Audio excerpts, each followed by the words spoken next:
Hello everyone, today's video is the lesson of intermediate second year, how to avoid foolish opinions. So ये lesson बहुत ज़्यादा interesting होने वाला है, सो इस वीडियो को पूरा देखें. How to avoid foolish opinions, ये लेसन को बर्ट्रैंड रूसेल नाम के राइटर ने लिखा है. राइटर हमसे ये कहते हैं कि लाइफ हमारी बहुत अच्छी हो जाएगी जब हम फूलिश चीज़ें करना बंद कर देंगे, फूलिश बनना भी अवॉइड करेंगे. तो यहाँ पर वो हमें कुछ सजेशंस देते हैं जिसकी वजह से हम अपने लाइफ के एरर्स को रोक सकते हैं और स्मार्टनेस के साथ काम कर सकते हैं. So first of all we should know about the author. His full name is Bertrand Arthur William Russell. He was born in 1872 and he died in 1970. उनकी बर्थ यूनाइटेड किंगडम में हुई थी. It is called Britain now. और वो एक philosopher थे, यानी कि वो नई नई चीज़ों को ढूंढते रहते थे, खोज करते थे. लॉजिशियन थे, लॉजिक्स से काम करते थे. मैथमेटिशियन थे, थिंकिंग उनकी अच्छी थी. इसीलिए हिस्टोरियन भी थे, वो हिस्ट्री पर भी बहुत ज़्यादा फोकस रखते थे. एक राइटर थे और सोशल चीज़ों को क्रिटिसिज्म करते थे. पॉलिटिकल एक्टिविस्ट भी थे, जैसे कि बहुत सारे पॉलिटिकल वर्क में उनका नाम आता है. एंड उनको नोबेल प्राइज़ से भी हॉनर किया गया है. उनके बहुत सारे बुक्स में और उनकी राइटिंग्स में बहुत ज़्यादा नॉलेज है जो कि साइंस और फिलॉसफी से रिलेटेड है. सो फिलॉसफी बेसिकली एक ऐसी चीज़ है जिसके अंदर बहुत सारे आइडियाज़ और बिलीव्स के बारे में बात की जाती है, जिसके अंदर ज़िंदगी जीने का ढंग सीखा जाता है. जैसे कि एरिस्टोटल दुनिया के सबसे बड़े फ़िलासफ़र माने जाते हैं. वो ये मानते थे कि लॉजिक को और ह्यूमनिज़म को सबसे आगे रखना चाहिए और वो हमेशा डिफेंड करते थे और कहते थे कि हर इंसान के पास अपना फ्रीडम ऑफ स्पीच होता है एंड फ्रीडम ऑफ थॉट होता है और उसे बड़ा बनाए रखना चाहिए. He has a famous book called Principia of Mathematica. इस बुक के वो ऑथर रहे हैं. प्रॉब्लम्स ऑफ द फिलॉसफी और बहुत सारी ऐसी बुक्स उन्होंने लिखी है. सो चलिए अब हम इस लेसन को अंडरस्टैंड करते हैं. So the Russell's article how to avoid foolish opinions एक बहुत थॉट प्रोवोकिंग ऐसे है. ये हमें सोचने पर मजबूर कर देता है. इस लेसन के रिमार्केबल फीचर्स है, यानी ये एक लेसन बहुत इंपॉर्टेंट है और ये हमें बहुत सारी चीज़ें सिखाता है. ह्यूमन के लाइफ को सिखाता है कि किस तरह से जीना चाहिए. ये लेसन एक हाईली इंटेलेक्चुअल और स्कॉलरली वे में लिखा गया है, यानी कि इसे बहुत समझदार लोग ही समझ सकते हैं. और ये लेसन में हमें क्लैरिटी ऑफ थॉट बताई गई है, यानी हमें किस तरह से सोचना चाहिए उसके बारे में बताया गया है. और सो इस लेसन में सीरियसनेस भी है और आप थोड़ा सा चीयरफुलनेस भी इसमें ढूंढ सकते हैं. So this lesson is also having a gentle humour. इस लेसन में एक इंसान, एक मैन काइंड कितने सारे मिस्टेक्स करता है अपनी लाइफ में, इसके बारे में बात की गई है. और एंड में हमें एक अच्छी सी लाइवली रे ऑफ होप भी दी जाती है. सो ये ऐसे हमें एडवाइस करता है कि हमें बैड आइडियाज़ को अवॉइड करना चाहिए. हमें सबसे पहले अपने आसपास की चीज़ों को देखना चाहिए. और अगर दूसरी बात, अगर हम नहीं ऑब्जर्व कर सकते हैं तो हमें इस चीज़ के बारे में सोचना चाहिए जिसके बारे में हमारे कोई ओपिनियंस बने हों. जैसे कुछ बायासेस के बारे में सोचना चाहिए. So bias is a kind of strong feeling of favour towards one or against one. Bias मतलब लोगों में एक तरह की फीलिंग होती है कि वो किसी एक इंसान की तरफ अपना जजमेंट दे देते हैं, किसी एक इंसान को ही सपोर्ट करते हैं. अगर किसी दो लोगों की लड़ाई हो रही है तो हमें ये देखना चाहिए कि दो में से कौन सही है और हमें फैक्ट्स पर देखना चाहिए. लेकिन लोगों को ऐसा होता है कि वो अपना एक तरफ़ा फ़ैसला सुनाते हैं और एक तरफ़ा ही लोगों को सपोर्ट करते हैं, जो कि बहुत ज़्यादा गलत है. So the author is advising us to meet the people who are not in our social group. हमें उन लोगों से मिलना चाहिए जो हमारे ग्रुप के नहीं हैं. और हमें ट्रैवल बाहर करना चाहिए, यानी हमारे देश के बाहर या हमारी सोसाइटी के बाहर या हमारे जो एक छोटा सा ग्रुप होता है उसके बाहर की दुनिया देखनी चाहिए. दूसरे नए नए लोगों से मिलना चाहिए. और हमें न्यूज़पेपर को भी पढ़ना चाहिए ताकि हमें नई नई चीज़ों के बारे में मालूम होता रहे, न्यू कल्चर्स के बारे में, न्यू लोगों के बारे में मालूम होता रहे. Then only we can get rid of our prejudices. So prejudice is a kind of unreasonable feeling, यानी एक किसी तरह का स्ट्रॉन्ग फीलिंग होती है इंसान में जो लोग किसी को पर्टिकुलरली हेट करना शुरू कर देते हैं बिना वजह के, जबकि आप जानते नहीं हैं कि वो इंसान किस तरह के होते हैं या फिर वो लोग कौन हैं, तो भी हम उनको बिना वजह के हेट करना शुरू कर देते हैं. जैसे किसी की रिलीजन को, कास्ट को या किसी जेंडर को देखकर. सो ऑथर हमें एडवाइस करते हैं कि हमें किसी को भी इस तरह से नहीं जज करना चाहिए या फिर नहीं हेट करना चाहिए. और हमें अपने माइंड में ही एक इमेजिनरी डिबेट करना चाहिए उस इंसान से जिसके खिलाफ हम सोचते हैं कि ये इंसान बहुत बुरा है. उसके खिलाफ हमें हमारे माइंड में इमेजिनरी थिंकिंग करनी चाहिए. ये सोचना चाहिए कि अगर हम आर्ग्यूमेंट कर रहे हो तो वो हमारे खिलाफ में क्या कह सकता है और वो हमारे खिलाफ क्या फैक्ट से डिबेट कर सकता है. सो यहाँ पर हमें ऑथर कुछ सिंपल रूल्स बताते हैं जिसको हमें ध्यान में रखना चाहिए, जिससे हम सिली एरर्स से बच सकते हैं. If the matter can be settled by an observation, make the observation yourself. Aristotle could have avoided the mistake of thinking that the women have fewer teeth than the men by the simple device of asking Mrs. Aristotle to keep her mouth open while he counted. So author कहते हैं कि हमें हमेशा observation करना चाहिए। हम observation से बहुत सारी प्रॉब्लम्स को टैकल कर सकते हैं। मिस्टर एरिस्टोटल ने भी एक गलती की थी। वो ये सोचते थे कि वुमेन के दांत थोड़े कम होते हैं मेन से, लेकिन वो सिंपली अपनी वाइफ मिसेस एरिस्टोटल को ये बोल सकते थे कि अपना माउथ आप खोल के रखें जब मैं काउंट कर लूँगा। उन्होंने ऐसा नहीं किया क्योंकि उनको लगता था कि वो हर चीज़ जानते हैं। उनको लगता था कि वो जानते हैं, इसलिए उन्होंने पूछा ही नहीं। तो इस तरह की गलती हमें नहीं करनी चाहिए। We should not think that we know everything when we don't know. Author खुद ये मानते थे कि हेज्ड हॉग्स नाम के जो एनिमल होते हैं वो ब्लैक बीटल्स को खाते हैं, क्योंकि उनको बचपन में ऐसा बोला गया था। लेकिन अगर वो एक किताब लिख रहे हों या फिर एक बुक लिख रहे हो हेज्ड हॉग्स के बारे में, तो उनको ये कभी भी अपने मन से इन्फॉर्मेशन नहीं भरनी चाहिए। उनको पहले रिसर्च करना चाहिए, उसके बाद उन्हें मालूम करना चाहिए कि क्या वो इस अनएपेटाइजिंग डाइट को खाते भी है या नहीं। इसी तरह से और एक एग्जांपल है, जैसे कि पहले ज़माने में एंशियंट एंड मेडिवल टाइम पर ऑथर्स ये मानते थे कि यूनिकॉर्न्स नाम के जो ब्यूटीफुल हॉर्सेस, फ्लाइंग हॉर्सेस होते हैं, वो एग्जिस्ट करते हैं। और वो ये भी मानते थे कि सैलामेंडर नाम की एक छिपकली होती है, वो भी होती थी। लेकिन इस तरह की बातें हमें विश्वास नहीं करनी चाहिए, क्योंकि ये सब इमेजिनरी बिलीव्स है, इसके अंदर कोई फैक्ट इन्वॉल्व नहीं है। So the here author says us that we have to avoid the dogmatic statements about them because we had never seen any of them.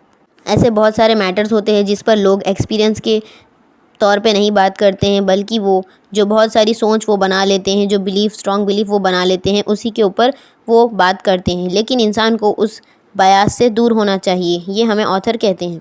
अगर किसी चीज़ पर आप बात कर रहे हो, अगर उसके अंदर कोई आपको ओपिनियन देते हैं और वो ओपिनियन आपके ओपिनियन से डिफरेंट होता है, अलग होता है, तो अगर आपको गुस्सा आ जाता है, it is a clear sign that you are insecure about your own opinion. मतलब अगर आपको मालूम है कि आपका ओपिनियन सही है, तो आपको गुस्सा नहीं आएगा। लोगों के साथ ऐसा कई बार होता है, जब उनके अगेंस्ट में कोई उन्हें ओपिनियन, अलग तरह का ओपिनियन देते हैं, तो वो गुस्से में आ जाते हैं। मतलब it is the sign that you are having the doubt of the correctness of your own opinion. For example, अगर कोई कहता है कि 2 + 2 = 5, या अगर कोई कहता है कि आइसलैंड इक्वेटर पे है, तो आपको उस इंसान पे पिटी फील होगा, यानी तरस आएगा कि ये इंसान को नहीं पता है बोल के। But you will not get angry on him, क्योंकि हमें यह पता है कि उस इंसान के पास नॉलेज नहीं है, ना ही अर्थमेटिक का, ना ही जोग्राफ़ी का। सो हमें ऑथर कहते हैं कि हमें अपना नॉलेज बढ़ाना चाहिए, उसके बाद हमें कभी भी गुस्सा नहीं आएगा, चाहे कोई भी कितने भी ओपिनियंस दे दे। हमें अगर पता होगा कि हमारा ओपिनियन करेक्ट है, तो हम कभी भी एंग्री नहीं होंगे। बेसिकली उन कंट्रोवर्सीज़ पर लोग बहुत ज़्यादा डिबेट करते हैं, जैसे कि जिस पर हमें गुड एविडेंस नहीं मिलता है, यानी कि ऐसे चीज़ों के बारे में लोग बहुत ज़्यादा बात करते हैं जिनके बारे में उन्हें कुछ ज़्यादा मालूम ना हो। परसिक्यूशन मतलब लोग किसी ग्रुप ऑफ पीपल को बहुत बुरी तरह से ट्रीट करते हैं और उनके लिए अनफेयर ट्रीटमेंट करते हैं, यानी उनको हेट करते हैं बेवजह, किसी पॉलिटिकल बिलीव्स की वजह से, किसी रेस या रिलीजन की वजह से। लेकिन ये बहुत ज़्यादा गलत है और ये सिर्फ थियोलॉजी में होता है, लेकिन अर्थमेटिक में हमेशा से फैक्ट्स को इंपॉर्टेंस दी जाती है और नॉलेज को ही यूज़ किया जाता है। लेकिन थियोलॉजी में लोग सिर्फ ओपिनियन को यूज़ करते हैं। सो यहाँ पर हमें ऑथर कहते हैं कि मैथमेटिक्स के लिए हमें सबूत की ज़रूरत होती है, एविडेंस की ज़रूरत होती है, लेकिन जो एक तरह की सोच होती है उसको कोई चेंज नहीं कर सकता, क्योंकि वो ओपिनियन पर बेस्ड होती है। जब भी आपको कोई अलग तरह का ओपिनियन सुनने को मिलता है, तो अब आपको गुस्सा नहीं होना चाहिए। आपको हमेशा ये ध्यान में रखना चाहिए कि आपके बिलीव्स एविडेंस के आगे नहीं जाने चाहिए। So, if you want to get rid of the dogmatism, is to become aware of the opinions held in different social circles different from your own. Dogmatism basically एक काइंड ऑफ फीलिंग है जो लोग कुछ इस तरह के होते हैं कि वो किसी दूसरों के आइडियाज़ को एक्सेप्ट नहीं करते, दूसरों के ओपिनियन को मानना ही नहीं चाहते, और वो उनको लगता है कि उनकी बात ही बिल्कुल सही है। सो अगर आप चाहते हैं कि आपके अंदर का डॉगमेटिज़म ख़त्म हो जाए, तो आपको नए नए तरह के लोगों से मिलना चाहिए। जो यहाँ पर हमें ऑथर कहते हैं कि वह जब छोटे थे तो उन्होंने अपनी कंट्री के बाहर ही बहुत टाइम बिताया है, जैसे कि उन्होंने फ्रांस को गए थे और जर्मनी में ट्रैवल किया है, इटाली और यूनाइटेड स्टेट्स में भी ट्रैवल किया है। सो वो कहते हैं कि इसी चीज़ की वजह से शायद उनके अंदर अब किसी के लिए भी हेट नहीं रहा है। तो वो कहते हैं अगर आप ट्रैवल नहीं कर सकते तो आपको उन लोगों से मिलना चाहिए जिससे आपके आइडियाज़ मैच नहीं करते, जिससे आप डिसएग्री करते हो, या फिर आपको न्यूज़पेपर पढ़ना चाहिए जिसके अंदर आपकी पार्टी के बारे में नहीं, दूसरों की पार्टी के बारे में बताया जाता है। सो अगर आपके लिए न्यूज़पेपर या फिर वो लोग पागल है, बदमाश है, बुरे हैं, विक्ड है। तो आपको ये याद रखना चाहिए, अगर आप उनके बारे में ऐसा सोचते हो तो वो भी आपके बारे में ऐसा ही सोचते होंगे। सो इस तरह से किसी भी ओपिनियन में दो पार्टीज़ के भी ओपिनियन सही हो सकते हैं, पर दो के दो पार्टीज़ गलत नहीं हो सकते हैं। बट हर टाइम पर फॉरेन कस्टम्स को जानना हमारे लिए बेनिफिशियल हो ऐसा ज़रूरी नहीं है। For example in the 17th century Manchus नाम की कंट्री ने चाइना को कॉन्कर कर लिया था। उस टाइम पर एक बहुत इम्पॉर्टेंट ट्रेडिशन था, कस्टम था कि जब चाइनीज़ वुमेन के पैर छोटे छोटे हुआ करते थे और मैंचूस जो थे वो उनके मेन चोटी बनाकर घूमते थे, पिगटेल्स पहनते थे। सो जब मैंचूज़ ने चाइना पर कंट्रोल कर लिया था, कंट्री को ऑक्यूपाई कर लिया था, तो इन कस्टम्स को दोनों ने आपस में एक्सेप्ट कर लिया था और अडॉप्ट कर लिया था। यानी कि जो मैंचूज़ के लोग थे उन्होंने इनका ट्रेडिशन अपना लिया और चाइनीज़ ने उनका ट्रेडिशन अपना लिया। Instead of dropping their own foolish custom they adopted the foolish custom of the other. उन्होंने अपने इन बेकार रिवाजों को छोड़ने की बजाय दूसरे लोगों के रिवाज को भी अपनाना शुरू कर दिया। So Chinese man continued the tradition of wearing pigtails until उनका देश आज़ाद हुआ। जब तक उनका देश आज़ाद नहीं हुआ वो तब तक इस ट्रेडिशन को फॉलो करते रहे और 1911 में रेवोल्यूशन हुआ था, उसके बाद ही चाइना आज़ाद हो गया था। So here you can see there are some important meanings of the lesson, and if you want meanings and answers you can comment me down. I will make a separate video on the annotations with the answers. Segment 2.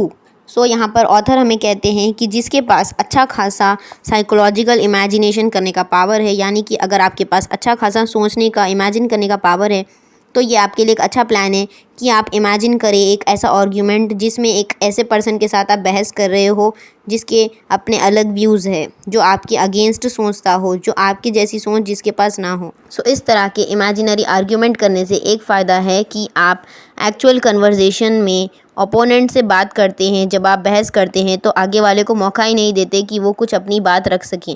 लेकिन इस तरह के imagination में आपको दोनों sides पर आपको ही imagine करना है कि आप क्या आर्ग्यू करेंगे एंड आपका ओपोनेंट क्या आर्ग्यू करेगा।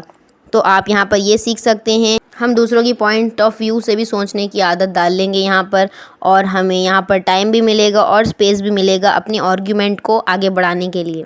सो महात्मा गांधी हमेशा से डिसएग्री करते थे और उनकी ये सोच थी कि कभी भी इंडस्ट्रियल रेवोल्यूशन ना होता तो अच्छा होता, क्योंकि वो ये मानते थे कि Railways, steam boats and machinery बिल्कुल भी अच्छी नहीं है और वो हमेशा से इस इंडस्ट्रियल रेवोल्यूशन के ख़िलाफ़ थे। So you may never have an opportunity to actually meet a person who holds this opinion because in Western countries many people take advantage of the modern techniques for granted. सो इस तरह के इंसान से आप कभी नहीं मिलेंगे जिसको इंडस्ट्रियल रेवोल्यूशन नहीं पसंद होगा, बिकॉज वेस्टर्न कंट्रीज़ में हर इंसान मॉडर्न टेक्निक्स का एडवांटेज लेना चाहता है, मॉडर्न इंडस्ट्री को, मॉडर्न टेक्नोलॉजी को यूज़ करना चाहते हैं। बट अगर आप जानना चाहते हो कि यहाँ पर कौन करेक्ट है और किसका ओपिनियन सही है, तो आपको यहाँ पर अपने आर्ग्यूमेंट्स को टेस्ट करना चाहिए, ये सोचकर कि आप गांधी जी होते तो आप क्या कहते उनके अगेंस्ट आप क्या आर्ग्यू करते कि क्यों आपको इंडस्ट्रियल रेवोल्यूशन नहीं पसंद है। अगर आप इस तरह से सोचते तो आपको पता चल जाता कि गांधी जी को इंडस्ट्रियल रेवोल्यूशन क्यों पसंद नहीं था। सो हियर ऑथर कहते हैं कि उनको इस तरह से आर्ग्यू करने से, इस तरह से माइंड में इमेजिनरी डायलॉग्स बोलने से उनका माइंड में बहुत सारे चेंजेस हुए और उन्होंने अपने आप को पाया कि वो लेस डॉगमेटिक रहे हैं, यानी कि अब वो किसी के प्रति हेट नहीं रखते या उनके कोई ऐसे पर्टिकुलर बिलीव्स नहीं है, वो एक फ्री थिंकर है और वो किसी को इस तरह से हेट नहीं करते। उनकी सोच की वजह से कभी वो इस तरह की थिंकिंग नहीं बनाते, वो फैक्ट्स पर बात करते हैं और एविडेंस पे बात करते हैं। तो वो यही कहते हैं कि इस तरह के इमेजिनरी डायलॉग्स को हमें बोलना चाहिए और इस तरह से इमेजिन करके आर्ग्यूमेंट किसी से करना चाहिए, तभी हमें क्लैरिटी मिलेगी। Be very wary of the opinions that flatter your self esteem. It means हमें हमारे उन विचारों से सावधान रहना चाहिए जो हमारे आत्मसम्मान यानी हमारी सेल्फ रेस्पेक्ट को ठेस पहुँचाते हों। फॉर एग्ज़ाम्पल, अकॉर्डिंग टू ए सर्वे, एक सर्वे किया गया था जिसके अंदर 10 मेन और 10 वुमेन को अलग अलग क्वेश्चंस पूछे गए थे, यानी कि उनको पूछा गया था कि आप दो जेंडर्स में से कौन बेटर जेंडर है। तो आउट ऑफ 10, 9 को ये कन्फर्म था कि वो दूसरे जेंडर से बेटर जेंडर है। यहाँ पर अगर आप एक लड़का है तो आप आर्ग्यू कर सकते हैं और अपना पॉइंट बता सकते हैं कि मोस्ट ऑफ द मेन जो है वो पोएट होते हैं, वो बहुत अच्छे साइंटिस्ट होते हैं, लेकिन यहाँ पर जो लोग वुमेन होती है, वुमेन्स कहते हैं और आर्ग्यू करते हैं कि सबसे ज़्यादा मैन ही तो क्रिमिनल होते हैं। तो यहाँ पर इस बात का कोई आंसर नहीं निकलता, ये इनसॉल्युबल है, यानी इसका कोई इन्फिनाइट आंसर नहीं है। सो यहाँ पर ये ज़रूरी नहीं है कि कौन सबसे बेटर है या कौन सबसे आगे है, लेकिन यहाँ पर इनका सेल्फ़ एस्टीम यानी इनका सेल्फ़ ईगो बीच में आ रहा है, इसीलिए ये एक दूसरे को दूसरे से ऊपर बताने की कोशिश कर रहे हैं। Every nation has their own characteristic, यानी कि एवरी कंट्री के अपने बेनिफिट्स होते हैं, एडवांटेजेस होते हैं एंड डिसएडवांटेजेस होते हैं, लेकिन हर नेशन को ये लगता है कि वो सबसे बेटर है और वो अपनी अपनी अच्छाई बताते हैं। हर देश को ये बिलीफ होता है और ये हर एक देश मानता है कि वो दूसरे देशों से आगे है और सुपीरियर है, लेकिन हर देश के उस इंसान को ऐसा लगता है कि उनका देश ही सबसे अच्छा है और वो देश की अच्छाइयों को अच्छा मानते हैं, लेकिन जो वहाँ की डीमेरिट्स होते हैं उसको ज़्यादा इम्पोर्टेंस नहीं देते हैं। लेकिन वहाँ पर अगर इस तरह का क्वेश्चन एक रेशनल इंसान से पूछा जाए, यानी कि एक समझदार इंसान को अगर पूछा जाए कि कौन सा देश सबसे बेहतर है, तो वो इंसान कहेगा कि हर एक चीज़ की अच्छाई होती है एंड बुराई होती है, and we can't come to a complete conclusion, यानी वो कहेगा कि इस क्वेश्चन का कोई करेक्ट राइट आंसर नहीं है। It is more difficult to deal with the self esteem of a man or a human because we can not argue out the matter with some non human mind. So यहाँ पर author कहते हैं कि ऐसे इंसान से बहस करना यानी आर्ग्यू करना या फिर उनसे बात करना या उनको समझाना बहुत ज़्यादा मुश्किल हो जाता है, जिस इंसान के पास ह्यूमन माइंड ही ना हो, जिस इंसान के पास एक इंसानी दिमाग ही ना हो, जो इंसान अपने ईगो में ही रहता है और जो किसी की बात समझना ही नहीं चाहता, उसको हम कभी नहीं समझा सकते। तो यहाँ पर हमें ऑथर कहते हैं अगर हम हमारे खुद के सेल्फ ईगो से डील करना चाहते हों तो हमें हमेशा से ये याद रखना चाहिए कि Man is a brief episode in the life of a small planet in the little corner of the universe. यानी कि हम जैसे छोटे इंसान इस बहुत बड़े प्लैनेट में, बहुत बड़े यूनिवर्स में हैं जो कि दिखाई भी नहीं देते, और ये यूनिवर्स इतना ज़्यादा बड़ा है कि इसके अंदर बहुत सारे प्लैनेट्स हैं और इसके अंदर बहुत सारे ऐसे लोग होंगे और एलियंस होंगे जो शायद हमसे भी बहुत ज़्यादा सुपीरियर है और डेवलप्ड है, और शायद उनके लिए हम एक जेलीफिश के बराबर हों। सो हमें ये याद रखना चाहिए कि मल्टीवर्स, यूनिवर्स, कॉस्मॉस, गैलेक्सीज़ और यूनिवर्स के सामने एक इंसान एक चींटी के बराबर है जो शायद दिखाई भी नहीं देता। सो आज का हमारा लेसन कंप्लीट हो चुका है, और अगर आपको इसके एनोटेशंस, आंसर्स और पैसेजेस चाहिए तो आप मुझे कमेंट कर सकते हैं। मैं उसके लिए एक अलग से वीडियो बनाऊंगी जिसमें सभी आंसर्स को अपलोड करूंगी। सो अगर आपके पास ये वीडियो पहुंची है तो मेरा चैनल खोल कर देख लें, उसके अंदर बहुत सारे इंपॉर्टेंट क्वेश्चंस पेपर भी मैंने अपलोड कर दिए हैं जो शायद आपके काम आ सकते हैं। सो अगर आपको मेरा कंटेंट पसंद आता है तो आप लाइक कर सकते हैं, शेयर कर सकते हैं अपने दोस्तों के साथ, और मेरे चैनल को सब्सक्राइब भी कर सकते हैं।